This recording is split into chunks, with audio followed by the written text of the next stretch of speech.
All right, so sorry about that. The stream went down. My internet dropped, and the stream went down. So I had to hop back on, and I guess I lost everybody. So I'm gonna go back to the old live stream, the one we just had, and hopefully, guys, will check the comments, and you'll see anybody who was interested in getting their reading. I'm happy to continue. I'm sorry that happened. It is kind of the cost of living in the mountains. You know, my internet is 90% consistent, but there's that 10%, and when it happens is unknowable.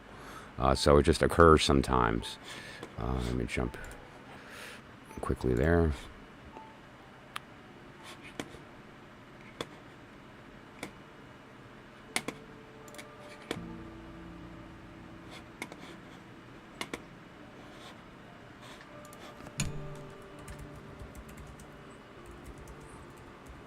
Internet went down, restarted the stream. If I missed you, I will be on later. A little bit after 12 a.m. Eastern Standard Time.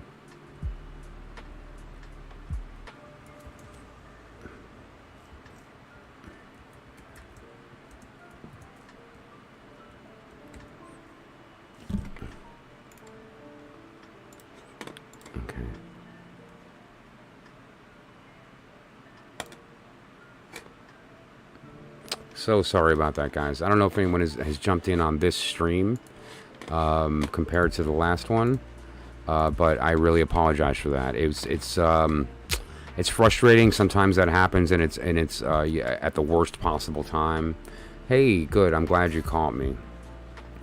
So it does happen occasionally. You know, we're having some weather. I'm in the northeastern part of the United States. I'm in the mountains of the Hudson Valley, Catskill Mountain area. In New York, and every once in a while my internet goes down. So it looks like we're up now, though. In the meantime, then we'll get to your question there. So sorry, Lauren. Let me jump to here, and Sano. I don't know if they jump in, I can continue that. So you were Sagittarius. Now I'm the 10 of Wand. I fall under December 16. So where are you on here? Are you end of November, middle of December? Like, what's the birthday, so we can get your birth card narrowed down and then go from there.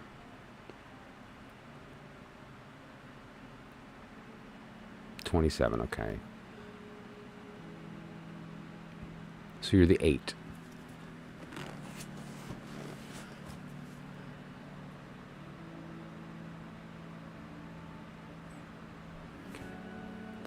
So 8 of Wand. Let's get that in here.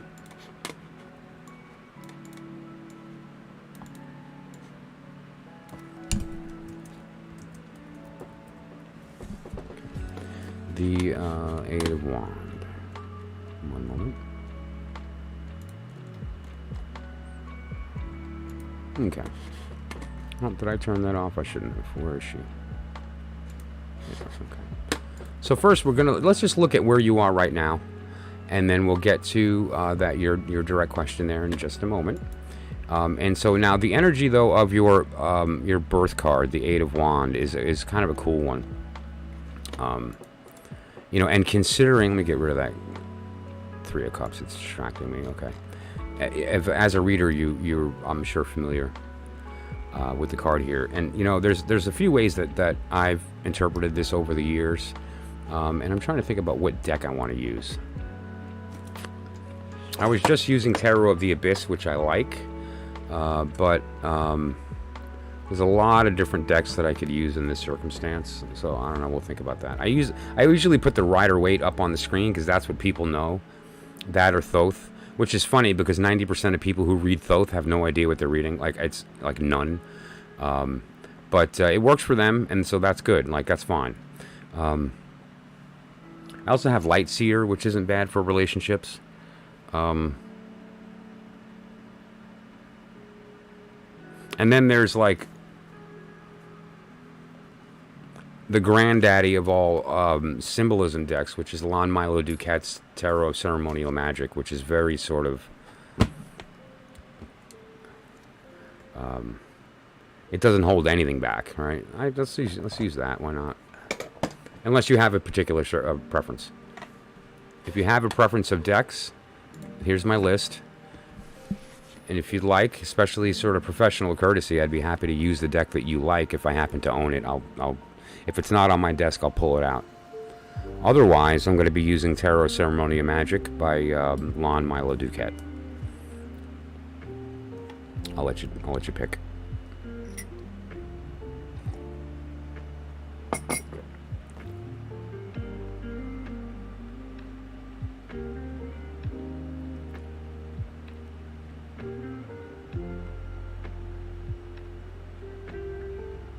Okay.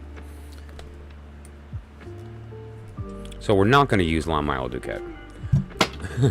Although it's a great deck for that, for anything. It's one of the reasons that just from one tarot reader to another, the guy, this is his personal deck. So I don't know if you're aware, like any practitioner of Golden Dawn, OTO, and various other organizations, Rosicrucian, like Amorc. Part of the initiatory process is drawing your own tarot deck, and he's the head of the OTO. This is the foremost living authority on tarot on planet Earth right now, and he actually published his personal deck. So this is the one he made during that process, and so he included the Deacons, he included the 30 degrees for the quartz. He included, the Enochian, the I Ching, like you name it. He included the Tattvas. I mean, all over. Goetic, the Deacon system, all in this one deck of 78. And so it's a great way, if you're a more advanced user that uses the different symbol systems to kind of really get to the heart of that.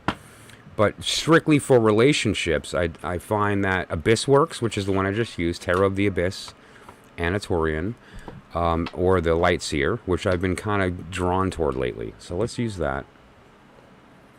And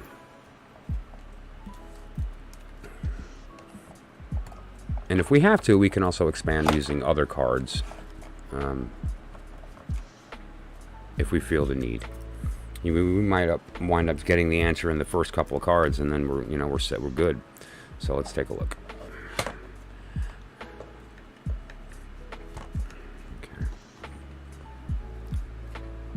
Okay. Alrighty. In the meantime, I'm just going to be shuffling a little bit here. So Pisces.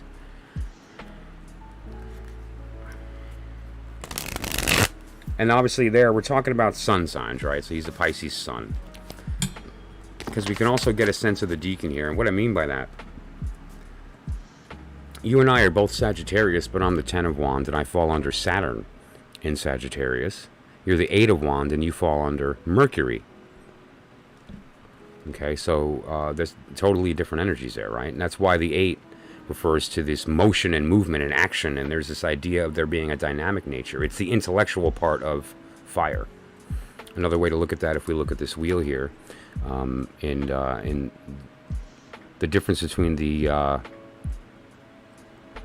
on your birth area there, the difference between Mercury in Sagittarius and then Saturn in Sagittarius is the idea of where Mercury lands in the majors, right? Like we know that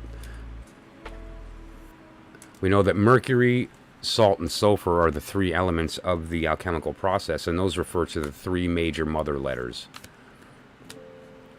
And so you have the Mercury refers to the Fool in that circumstance of the 3 major elements. It's not a planetary energy. It's not one of the signs like the 7 or the 12 majors. It's one of the 3. Mother letters, right? The petals on the inside of the rose cross, right? The petals in the middle. This refers to the 3 in the center there. Okay.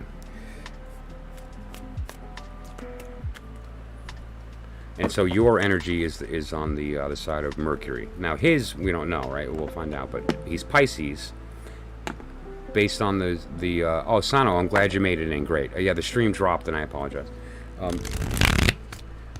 We can find out what is that influence from him as well on the birthday. So if you want to just throw his month and day in real quick, so we can get a sense of that too. We know he's Pisces, but Pisces in what? Like what, you know?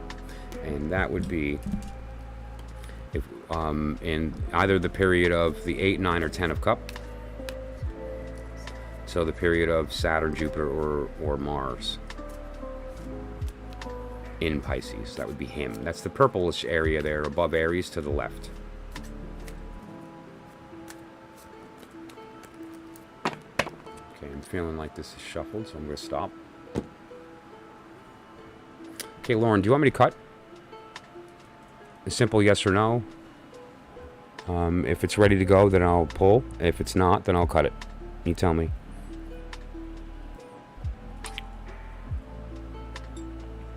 And Sano, you're next.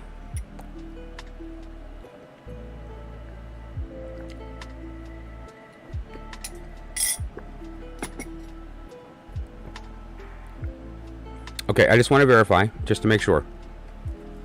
I have a lot of my viewers are from other parts of the world, and their dating system is different than what I'm used to. I'm used to month, day, year. So I would read that as March 1st. However, I know a lot of my people in India and a lot of my people in Central America would read that as January 3rd. So I want to get that right, so I'm sorry to ask you again. Are you March 1st, or is he March 1st or January 3rd?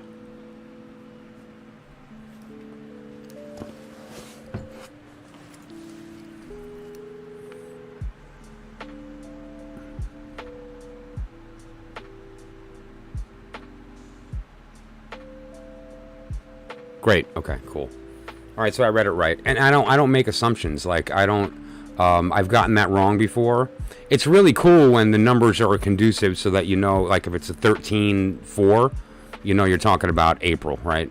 Because there's no 13th month. But if it's 1-3 could be misread. So let's get that right.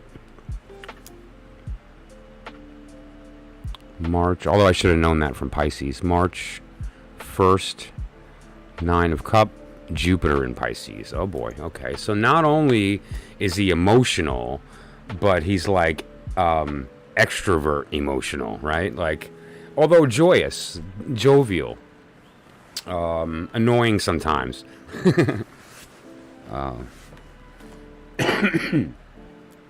But nonetheless. So now he's not Pisces. He's Jupiter in Pisces, right? You're not Sagittarius. You're Mercury in Sagittarius. And let's just make sure I got that right. Yes. Okay. And so you're Mercury in Sagittarius. Right. Okay. Awesome. So, and you'll see how that derives, right? That's not a divinatory process. That is not a synchronistic, ritualistic process of picking cards. That is a set system based on the astrological correspondences. And that's the Deacon system, the decannate, which is the 10-degree period of time throughout the year. And each decan is ruled by a major. It's also ruled by the courts, the 3 courts, the knight, king, and queen, also known as the prince, queen, and knight, depending on the Thoth system. And then the princess takes up the whole season, right? So how do you like that? So that worked out great. Your Mercury is in Sag also. Awesome. And as if we were to get to the stage of becoming... Of me doing a full chart for you, not that you'd need it, I imagine, but that would include running your complete natal and getting that information down pat. Connecting those to each card so that you can see your chart from the perspective tarot. That's a very useful tool. Do a natal chart, find the card correspondences, and show it to you in tarot form. It's like a whole different vocabulary, right? So let's start. Your question here,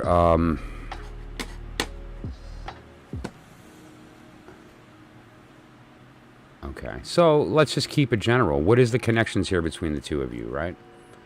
And now, what I'd like to do is to pick the actual significator of each of you based on your birth card, okay? And so what I mean by that is I'm going to pull the 8 of Wands, and then I'm going to pull him as well, and we're going to use those. Okay, now I'm using lights here for that, but just let's find it real fast. Let's find the 8 of Wand.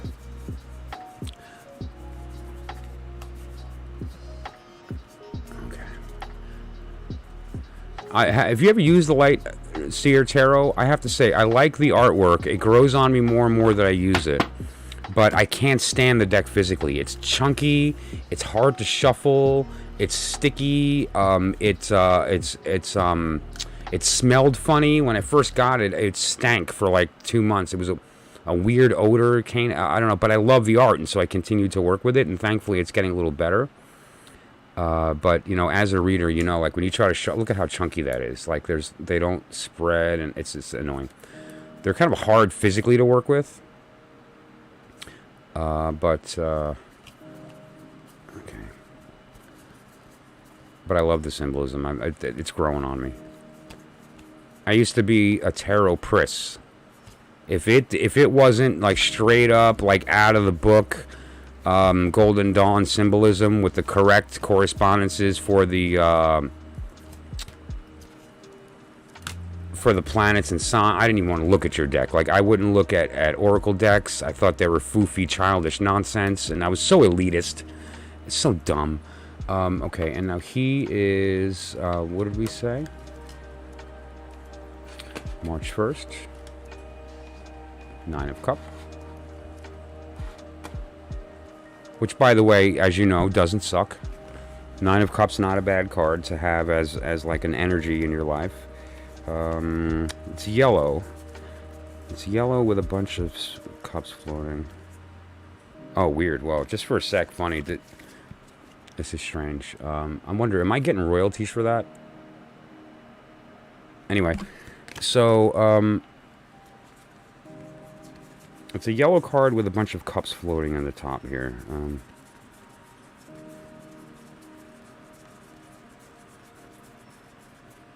There we go. Yep, there, here's his 9 of Cups. How pretty is that, right? It's a great card. Okay. Alright, so now here's you, here's him, and now I'm going to shuffle. Now that we have these out. Okay, there's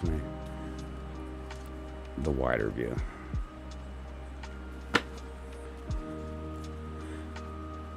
Yeah, you know, for a long time, I mean a long time, I matured too fast. I was young. I bumped into a copy of Crowley's Book 4 at like 7 years old.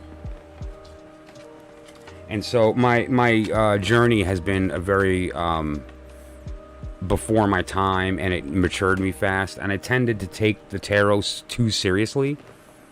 And so I've been trying to do my best to inject some humor, because it's really a very lighthearted process if you let it happen naturally. And so I try to kind of keep it light.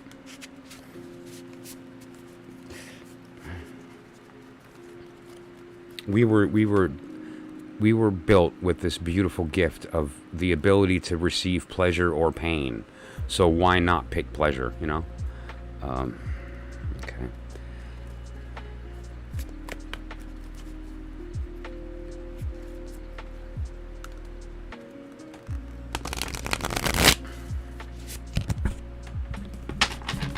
Let's put these up here. Okay.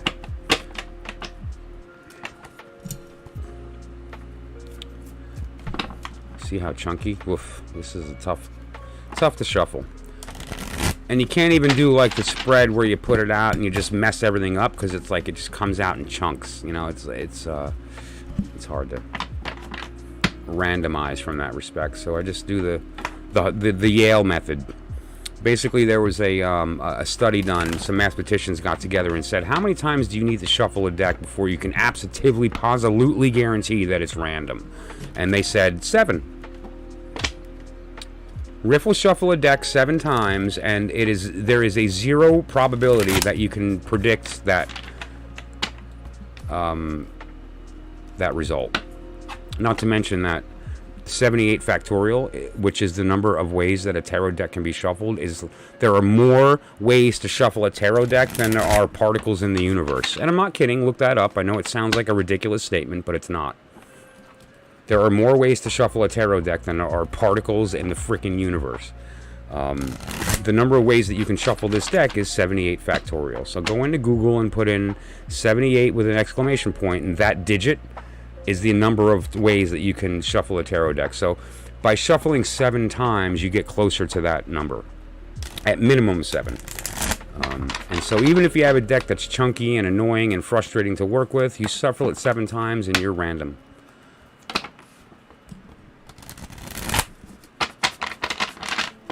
Anything more than that, and it's just, you know, icing. Okay, so this is you. This is him. Okay. Now, the way the depiction in the Rider-Waite shows this is the end of the trajectory, right? Like, there's been these people, and they threw their wands, and they're coming out into the air. Now, what this is implying is that it's the end of that process. It's past the arc, and they're coming. They're not going, they're coming. And so it refers to an energy. But now, if you look at the Light Seer version, it's a slightly different kind of energy, right? It doesn't look like that. It almost looks like that these are, like, lit candles or fireworks or, you know, that kind of vibe, right? And it's but there's still that same energy of this, like, we're talking about the element of fire, and we're talking about a torrent. And in his particular case with the Nine of Cups, it's a good energy. The Nine of Cups is this place of sort of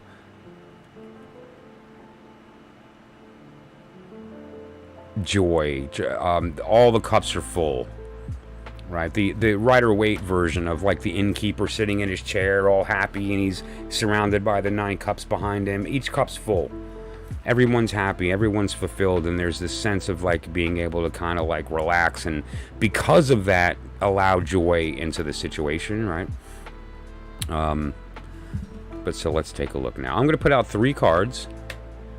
Mind, body, and soul. And what I'm looking at here is, and that's this reading, the $5 reading, Mind, Body, Soul. This is an example of that. I'm going to, professional courtesy, I'll throw it in. The connection here is going to be the two of you together. What is the effect on your mind? How does your mind participate in that? Same thing with your body, same thing with your soul. Your mental state, your physical state, your spiritual state.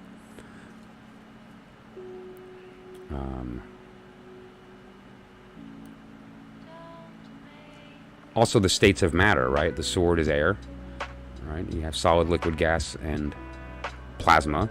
You know, the wand being fire, or the plasma state. So right now we're talking about mind, or air, Page of Cups. If it's in the Thoth system, the page is the princess. Page of Cups. Now, you know, some people have looked at this card as, like, the head in the clouds, a little too pie in the sky, looking at idealists kind of stuff. And there's also sometimes a cynicism about that, because you also don't believe other fantasies. It's sort of like the, okay, whatever, buddy, kind of attitude. Or maybe that cynical thing of, I'll believe it when I see it. Which is funny, because there is this energy in you that's the opposite of that. You're kind of open to the magic. You're kind of open to the possibility. But mentally, in the connection between you and him, that's not the case. It seems like your approach seems to be a little bit of a lack of trust. And not that you don't trust him, that he's going to do bad by you, but that there's, like, maybe you don't believe some of the things he said, or that you feel like he's exaggerating, or that there's a bit of hyperbole involved in the connection there, and now you're attracted to it, but at the same time it can be, like, annoying or come off inauthentic within this connection here, and it can be a bit much. So mentally, it kind of keeps you in a state of being not disbelief, but like, okay, I'll believe it when I see it. You know, like, you know, that's fine. Now, the physical portion. 10 of Wand. I know this card well. And you've seen it, actually, it came up in a reading before, right? The 10 of Wand is that card of taking on the burden. Now, this is in your physical state. Now, the physical state refers to how and what manifests physically in the world. Yeah, right? Absolutely, 100% of that. There's also a level of, potentially of a, not immaturity, but yeah, like like, hey, bro, where was your filter? Like, and that's kind of the Jupiter. Sometimes the Jupiter, unbeknownst, when the energy's going, can come out with stuff that you're like, oh, wow, did they just say that? When their intent was really to be boisterous or to make a point, or using hyperbole as a communicative device rather than like for effect, and that can run into whoops, But now here, the Ten of Wands in the physical spot means that one of you is taking on the burden, and typically it refers to the person I'm reading for. So it'd be you, and you're doing that on purpose. The why is the question, like why are you physically carrying that? This can also refer to the physical part of the relationship, right? If the first card represents the mind, that's the communication here. How you communicate with cups. And you're also kind of giving in that respect, because the parts where you're feeling unsure, you don't always communicate that, so that they're not, you're like, okay, let them have it. Well, I'm not going to argue with them. But now here in the body side, it feels like you're in this position of like taking on some things.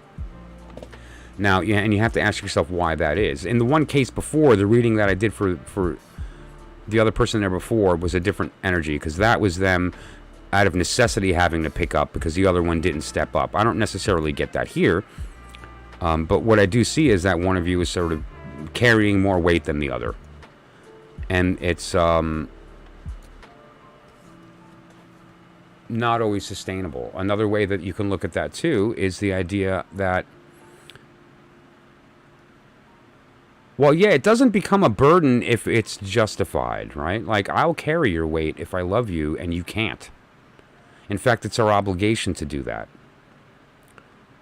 And when we love somebody and we are and it's real, it's not lust mistaken. It's not somebody satisfying our ego or insecurity, but the lust is or the love is real. Then we do that, right? We start to take on burdens because we feel like, okay, well, this person has a little bit of weight that maybe I can take that'll make their life easier, and I love them, so I'll do that. And however, the warning is to not allow that to become too heavy, or that we overextend where we're not actually even able to accomplish what we're trying to do. So, here, let me carry the box, but then I drop it and the stuff inside broke. Like, wow, that was helpful. Right, so you have to make sure that you're in the right position so that what you're carrying is going to help you both, or what are you doing? Perpetuating codependency, right? And don't forget, we teach people how to treat us, and if we become too magnanimous, it takes away their ability to do for themselves. But anyway, and that's not going to change. It's who you are. It's in your nature. But physically, it seems like that you're taking on the burden here. And as far as the physical connection in the relationship, the root chakra stuff, the sexual energy, there seems to be that going on here too. Like there's a very enthusiastic connection, but one of you is carrying the weight there. Now, as far as your spiritual card, this is the idea of, right, if this is your mind and body, this is your spirit, your soul. Right? If this is your mental state and physical state, this is your spiritual state. And again, this is with respect to the connection, not you individually, but you and him together. And what we're seeing here is the Seven of Wands. It's right prior to the 8. That's why the color is very similar, right? She's in this state, and now the 8 is what comes from the state that she's in as far as this 7 is concerned. Okay.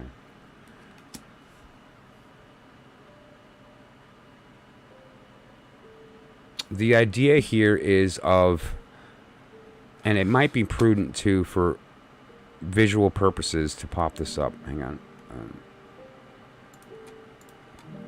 So that we can have a comparison of how these came together. There you go. The idea is the same as far as the aloneness of it.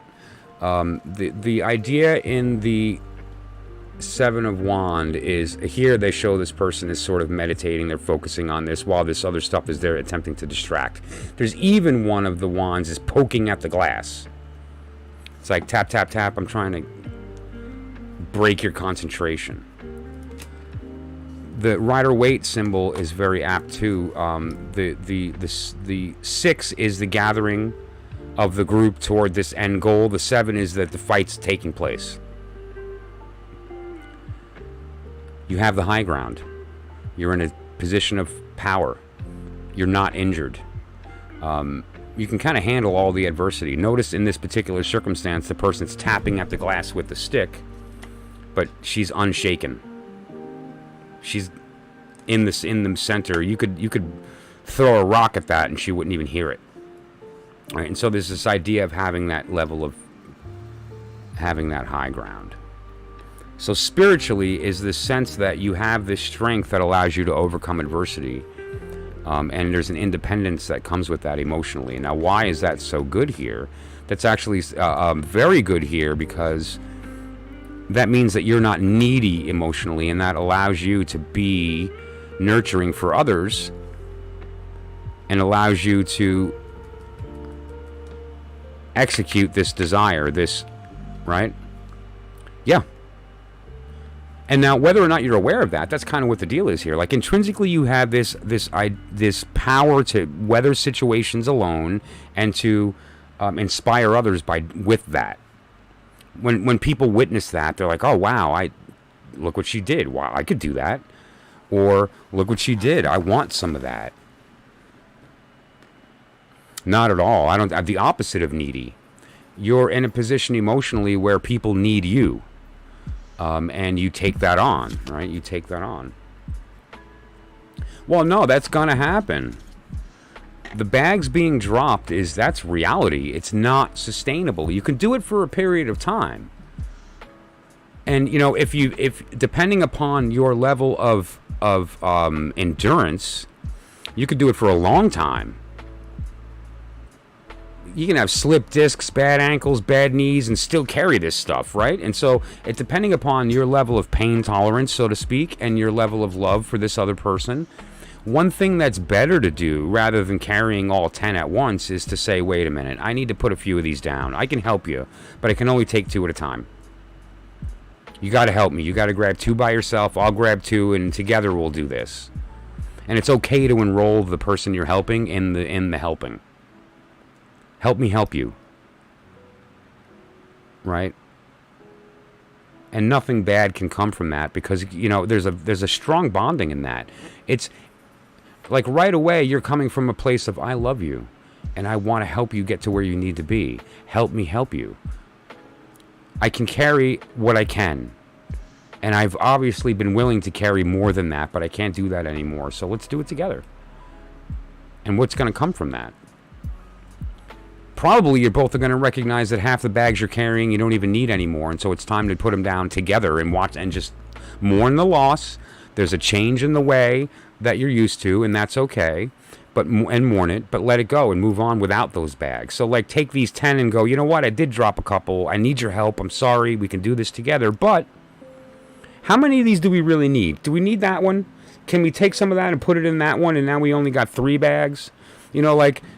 But all this comes down to this word that everybody uses, that's the catch-all word for everything in a relationship always, which is communication.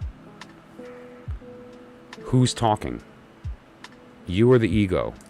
Who's listening? Him or the ego? The two of you, the real yous, need to sit down and have a conversation about exactly that. Because there's power here, and the relationship is viable. There's a good energy. And so it's a matter of kind of saying, you know, there needs to be an equality here, maybe. I'm going to pause and ask you for any feedback, insight, questions, or anything else that you want to talk about. Let me jump to the desk. Okay.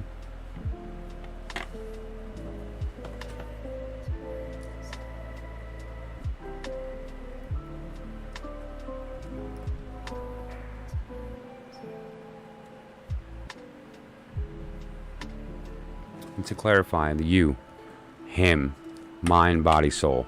If you want, we can jump some connections here and expand. I can grab an oracle if you'd like, and you know, kind of throw some connections around, or we can take a snapshot of this and continue later with maybe a different direction, or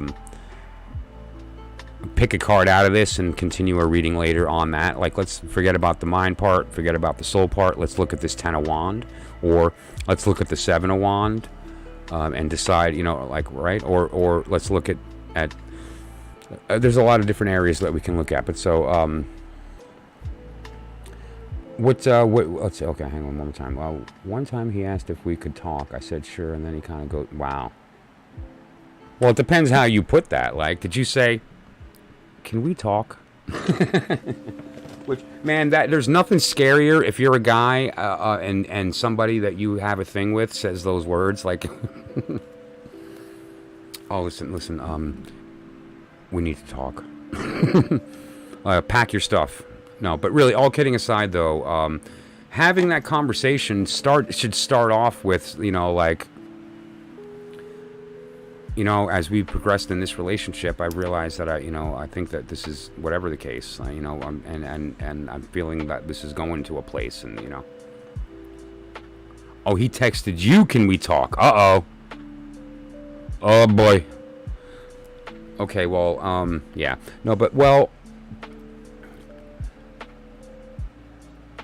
there's one last thing I want to throw out there with respect to the 10 of wand.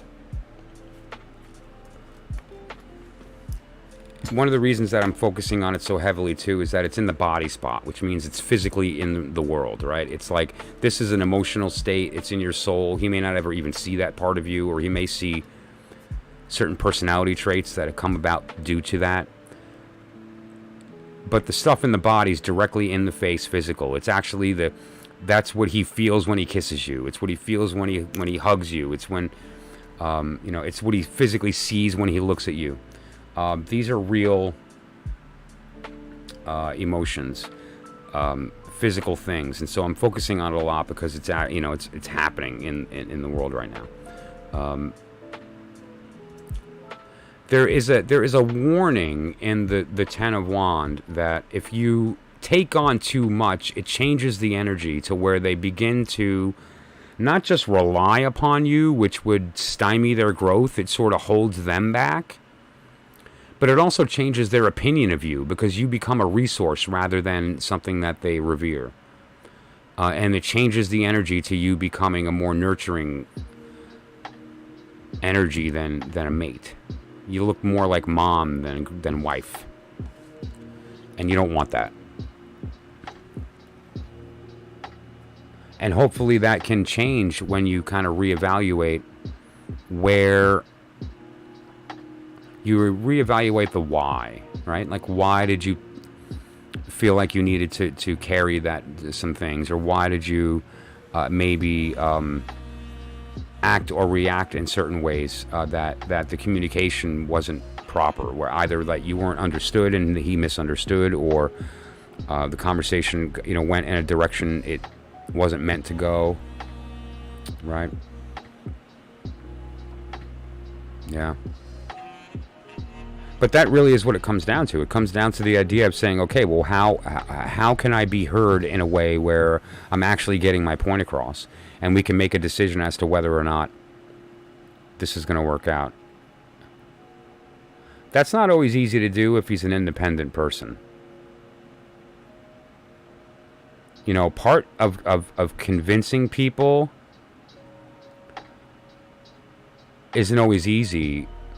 Sometimes you have to fool them into thinking it's their idea, which it's not always easy to do that when you're talking about somebody's behavior or their identity or kind of things like that. It might not always be easy to tell somebody like, hey, listen, you can keep doing this thing that you're doing, but you can also add this to it, or you can change, and it's like, hey, but this stuff's not broken. Why are you trying to change my world?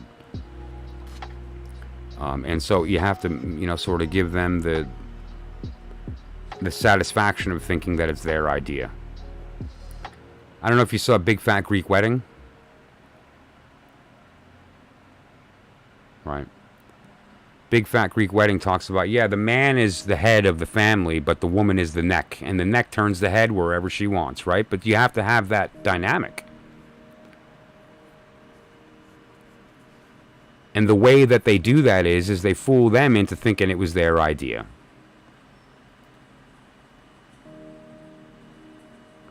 That's cool, the takeaway, right? And it's also, that's honest. That's self-love. If you're not in a place that you're going to fulfill me and us together are going to be a thing that's good, then why do it? And if he's not ready, then he's not ready. There's an immaturity there. And so all of the things that you were attracted to will still be there later if he grows up a little, but it might not be right. And if you feel like that there's not a possibility of you being satisfied in that, then, that's a big deal. Telling him to work on his behavior might not just be enough, or that might not be everything he needs, because, he might require some guidance on what that means. Like, if he doesn't think stuff's broken, there's nothing for him to work on, right? So the loss of you and the opportunity may wake him up to the fact that, like, hey, if I had done X, Y, Z, it might have been different. And so when you do have the chance to communicate, try to make sure that you keep it as receptive as possible, right? Like, you want to be able to have the knowledge that he's hearing you and that he's not distracted or coming from a place of defensive, so he's not going to hear you.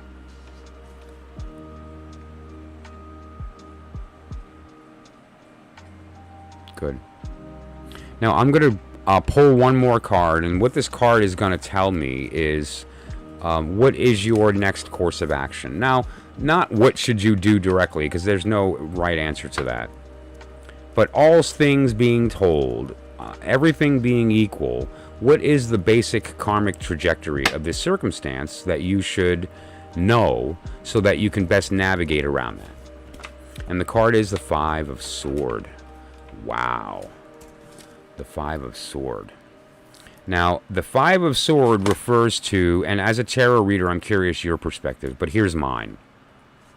I'll pop it up for reference. There's three people here, and each one has a very different role in this circumstance.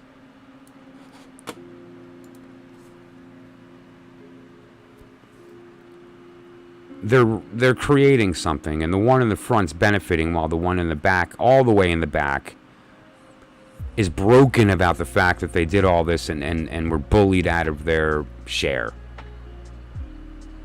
The one in the middle is sad for them, and they're trying to walk back to the one in the back to console them. The one in the front is a very selfish person that's benefiting from these other people's work. He's a bully. He's a charlatan. Everything was great when the conversation started about, we're going to go do this thing together, but now he's walking away with the three swords, leaving the other two on the ground, like he's not even taking everything, and taking credit away from those other two. So now we have some concepts here. There's a user and the used. There's the person in between. There's the concept of inequality with respect to work and reward. There's an idea here, too, of a malicious nature of somebody using others for their own gain indiscriminately. This is a mental activity. It has nothing to do with the heart. It's practical. Why wouldn't I benefit from you? Now, that's not always the most evolved way of thinking, and if that's the person that you're dealing with, then yeah, they need to do some growing, and they may not. They may stay in this selfish place, right? And now the light seer shows it as the anxiety of that. Look, like you've got the bird in his ear telling him bad things. This is very similar to that person in the front being the malicious one that sort of like manipulated everyone into thinking that this is a group endeavor when in fact they're the only one who was ever going to benefit. The other two just didn't know that, right? So the lesson here and the question was, like, as from a final perspective, what should be done here? What's your next course of action? And when you get the card here of the five, the answer is twofold. Number one, identify who you are. Are you the bully? Are you the one in the middle that's kind of demanding justice and there to be equality? Or are you one in the end that's just broken about it? And 2, fix that. If you're the bully, reevaluate why you have that. Is it insecurity, or are you just suffering from delusions of grandeur? If you're the one in the middle, speak up. Call them out. Give the support that you can to the one that's been used, and try to help them grow to the point that they recognize their value and don't put themselves in that position again. If you're the one being used, it's going to be kind of hard for you to overcome that alone, and you may require some guidance on stepping out of that pattern of thinking. But I don't get that. I don't get that vibe off of you. You seem like there's your batteries are charged, right? So that said, benefiting a lot. I'm very, very happy to hear that. That's awesome. You know, in my business, well, yours, in our business, we hear a lot about the negative and where people are. So it's nice to hear somebody that's in like an upswing. Me too, by the way. Stuff's been really bad. I mean, bad. People dying, a lot of pain, a lot of suffering, a lot of stuff that we can't control, and the energy's been changing recently into a very positive way. 5 of Swords in reverse. 5 of Swords in reverse, if you're going to do the reverse meaning kind of idea, is the idea of generosity, charity. Basically, it's the opposite. It's rather than taking the benefit of others' work, it's you putting in the work so others can benefit. Okay, that's for Chill Axel, or Alex. So a 5 of Sword in reverse is the idea of charity. It's the idea of willfully doing work so that others can benefit, and it's more of an altruistic, right, act. So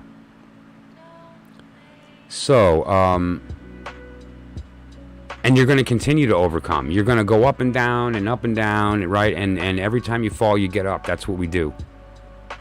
And if we're lucky, we can find ourselves in a position of learning from it. And that's always good. And if we don't, then we typically wind up suffering having to relearn the lesson somewhere else. Okay, so that said, I am really, really brain cooked. So Sano, if you're in the room, we're going to finish up your reading here, and then I'm going to relax for a little bit, grab something to eat, and get myself prepared for this evening. There's a lot of topics that I want to review, and however, I do allow the streams to dictate. So if we get a lot of people that are interested in readings, then I typically focus on the readings, and then later on I'll go through the topics. But that said, though, so great, you're still here, and I would simply need your month and day of birth or your birth card, and then I'll be able to locate that for you pretty quickly, and then go from there.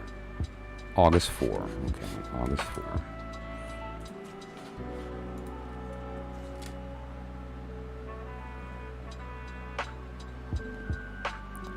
Six of Wand. 6.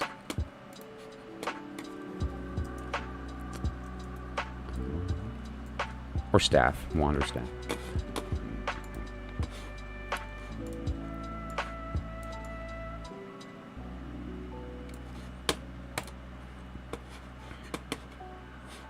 Okay.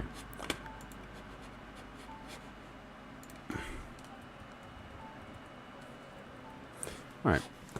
So now let's pop up 6 of Wand.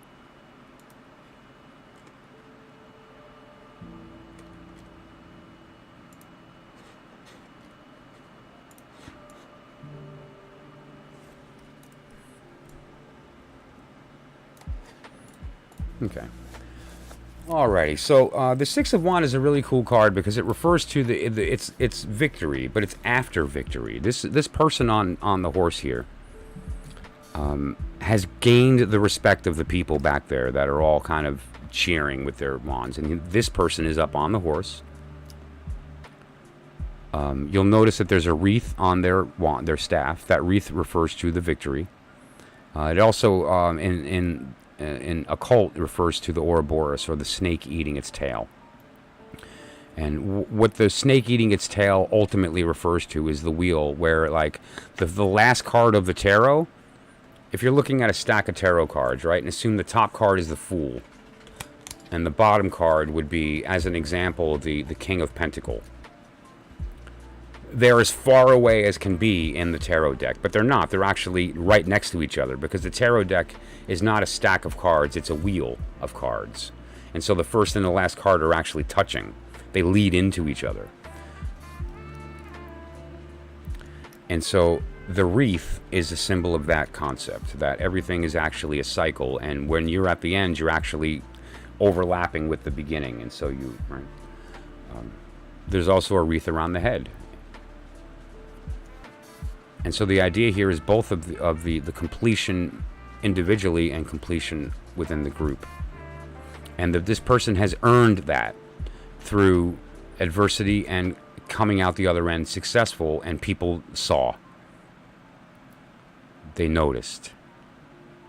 So what that means in the current period of time that we're in, which is the Nine of Pentacles, the Nine of Pentacles refers to the rest that comes with doing the proper work, or the anxiety for the loss of the opportunity if you didn't. And then the Hermit, which refers to the period of time of Virgo that we're in, and the introspective work of going into the darkness to see the truth, because the light shows us everything, and it's hard sometimes to discern the truth from the lie.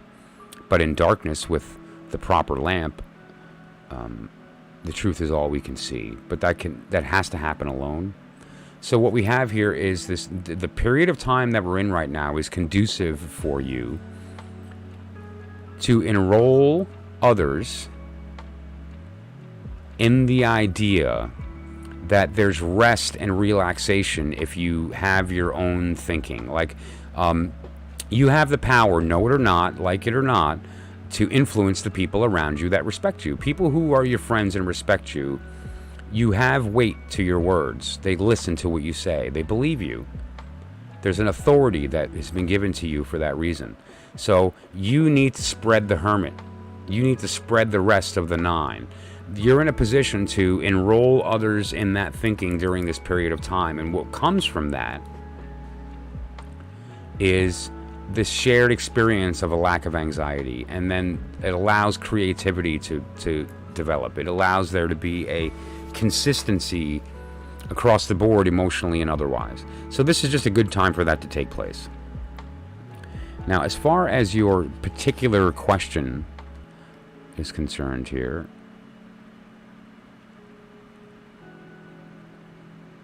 I got to kind of scroll back, pardon.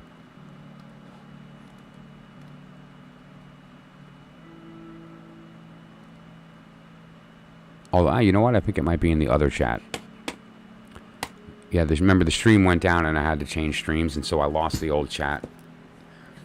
At least currently, I don't have it in front of me. So, was there a particular question, Sano? Or if not, then that's the reading for the period of time that we're in right now. And again, the lesson here is that over the next 10-day period, roughly until about the 12th of September, is this idea that the time is conducive for you to gather other people toward a shared idea and thought, and you can spread that.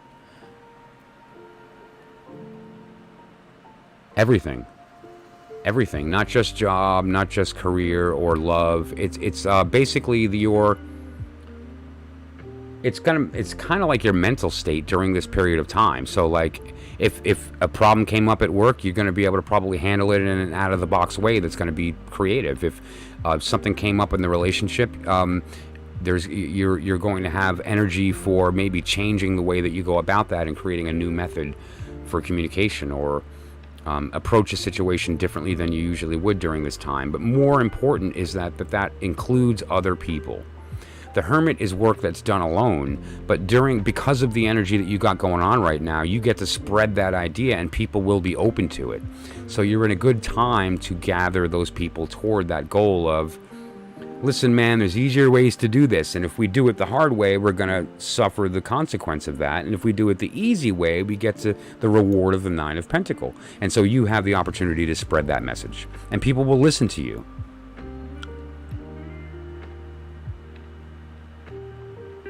Trust is earned. And one of the ways that trust is earned is by showing up and by being consistent.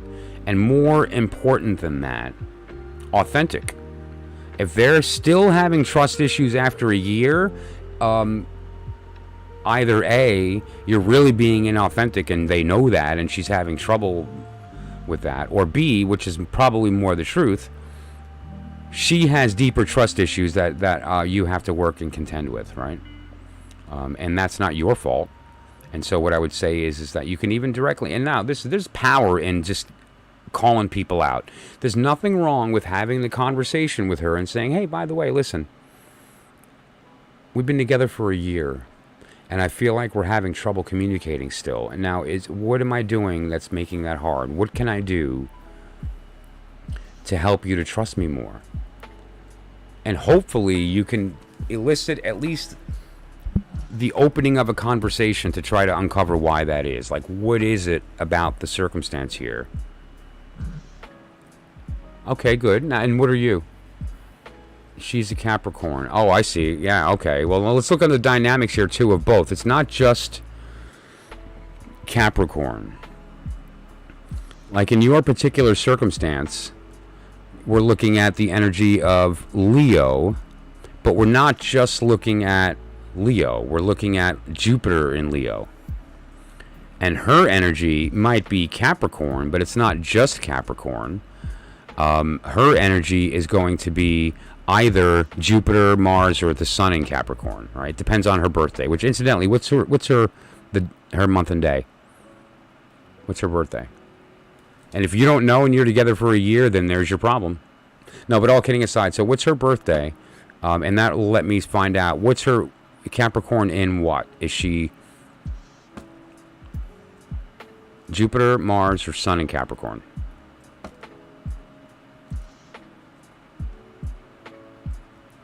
Because that is a very different thinking, right? A lion and a goat. A lion and a goat are two very different animals. One is the food. One is, the predator. 4th of January. Okay, 4th of January. So what we're looking at is 4th of January is Mars. Capricorn is practical. Capricorn is productive. Capricorn is intelligent. Mars in Capricorn is active about that. Capricorn is passionate about the fact that, like, injustice, that's not right, or there's a better way to do it. And then so instead of them saying, oh, maybe we can try to do it this way, a Mars in Capricorn is this would have been so much easier if we had just done it the proper way. Shyness is tough when it comes to communication, because what they want to say and what they're physically able to are two different things. And so you have to recognize that when there's a lack of communication or potentially a problem, is that it's not that they don't want to, it's that they can't, right? There's an emotional block that's preventing them from opening up. And so what they need to do is to work on why that is. And it's usually pretty painful to recognize when we're the lover of that person that we're not the one they're comfortable talking to. And sometimes we just have to admit that. Like, maybe they're just not comfortable enough, right? And we have to be okay with that. Be what they need and what they're comfortable and open to us being. And if it's not that, then that's okay. And be what we can be in the meantime. Right. Okay. Let's take a look at that. So, let's jump to the desk here. Actually, you know what? I'm going to use a different deck for that. I'm going to pull one card from the Radiant Sun Oracle to answer the question with respect to basically her general feelings about you. Like, what are her feelings? Where is she coming from? if I were to mention your name and have the power to read her mind, forget about what she says. What actually pops up in her mind when you come up? Let's find out. This particular deck is related to astrology, and it shows the correspondences of the planets and signs, and it's a good way to get at like general questions like that as opposed to specific. This is a more broad question. Okay, and what we have here is Jupiter, Taurus. Jupiter in Taurus. Okay.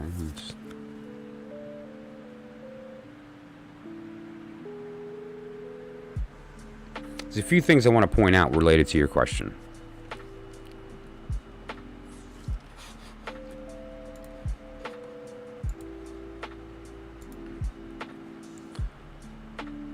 These two people are facing the same direction.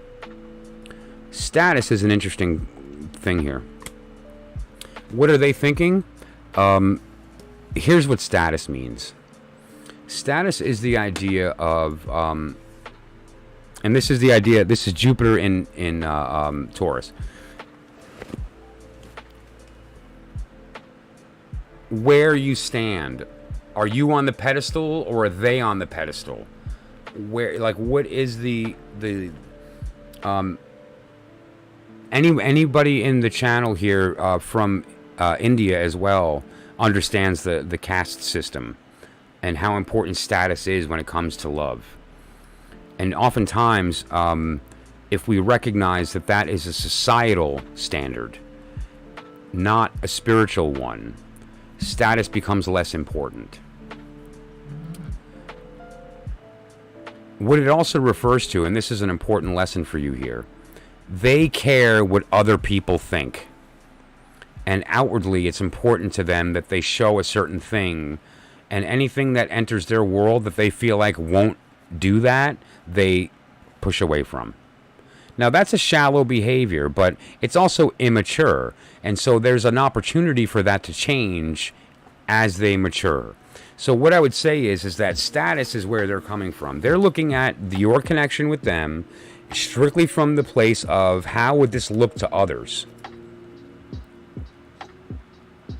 And that's not good as a conducive foundation for a relationship.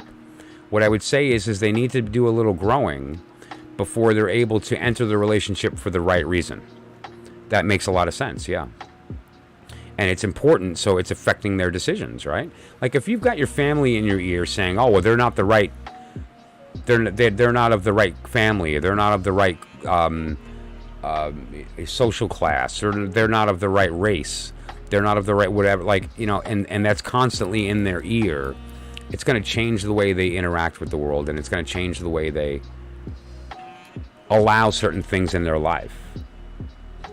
A good example too, like for instance, in my particular family, I have family that is homosexual, that is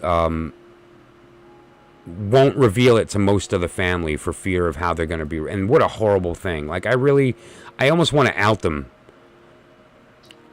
so that they can just live their lives, but that's not okay. It's on. They have to do that on their time, and I wouldn't do that. But I feel terrible because they're not allowed to live their life. They can't be themselves.